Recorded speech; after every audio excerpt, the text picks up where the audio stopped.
I feel like the best thing for us was expanding and establishing our furlough and field trip program, which I think people were really super excited about.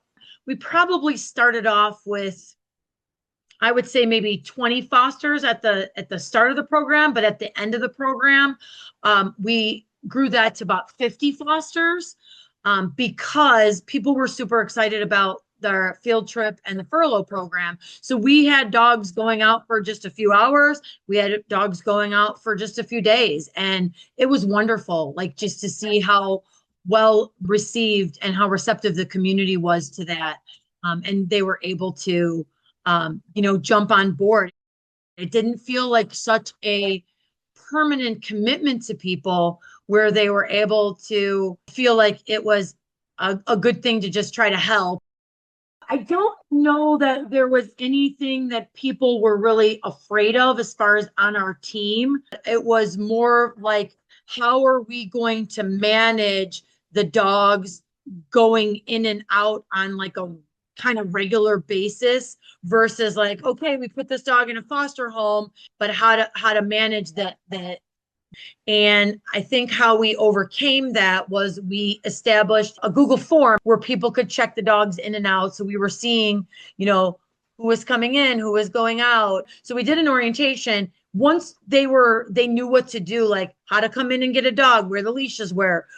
Each foster got a foster bag that was filled with, treats and collapsible bowl and toys and just a few things they were going to need on a temporary basis. Food, of course, if it was a long-term thing. But once we kind of got that system in place, it definitely helped to manage the process. The advice that I would give to somebody that wants to implement the short-term program to us is definitely have a system in place. We have a QR code right by our door where they just scan the QR code. It pulls the form up. They fill it out real quick. They can go to the dog's kennel. We have a kennel card that goes on the dog that says like, hey, I'm out on a furlough or I'm out on a field trip. And they fill it out with their name and the phone number. And so we, if somebody walks in that wasn't aware that a dog was being taken out, it's, kind of public knowledge to everybody. We have grown our foster team, so it's not like one or two people who are able to check the dogs in and out or orient the new people who want to come in for field trips and fosters. So that was helpful, because in the beginning it was like one person was responsible and it got very overwhelming and very stressful for that person. So just getting the team to kind of all get on one page and understand how to get people in and out, and the transfer of the information. That was what I think helped us the most. 50 program really helped us to enhance our program. And, we kind of saw like where our shortfalls were, and we were able to, learn from all of the other people that were in the program as well. So that was like really helpful.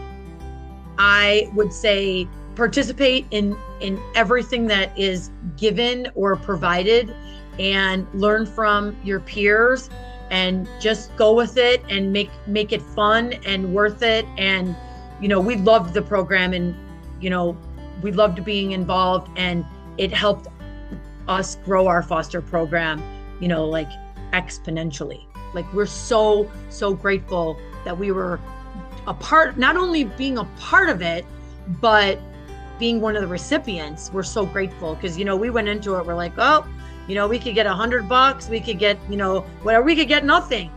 But even if we got nothing, it was huge to learn from this. It was huge. We wanted our fosters to not only be identifiable, the main thing was for them to be identifiable at an event. Like, oh, the purple shirt, that's a foster. But not only that, but it was kind of like we did it for an icebreaker. So like while we're at events, we're hoping that people are like, oh, tell me about fostering, because we didn't have a good way to be like an icebreaker, like, oh, you should foster, da, da, da, da. It was kind of, like I said, like an icebreaker conversation. When we're at an event, I can identify myself who's a foster versus who's a volunteer. And I keep telling them, wear them out in public, take your dog to Home Depot, go in public with your fosters. It was an eye opener for us, and we were super grateful to be part of it and to be a recipient. I thought, oh my gosh, there's like, I don't know, I don't even remember how many people were involved in this thing.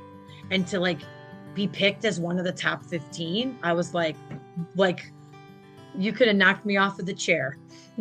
So it's pretty awesome. So thank you to the sponsors.